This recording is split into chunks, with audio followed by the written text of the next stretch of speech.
trong buồn thầm căng lên lại hôn lên ngài mấy lần phải lên như thế ôm ra con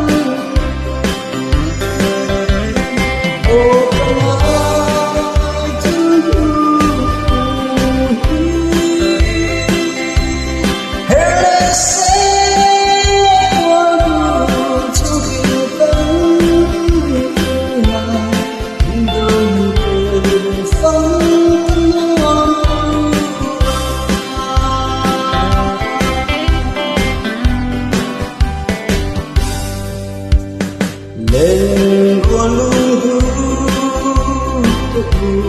phong cảnh chẳng thấy cũng lên cho không nghe sáng chiều buồn giá lại qua đi qua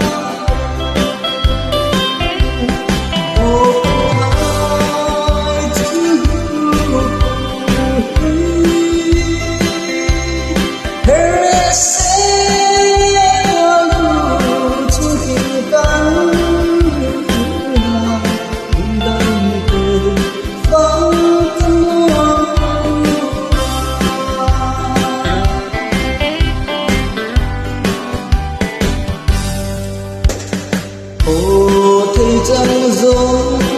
như xe người nỗi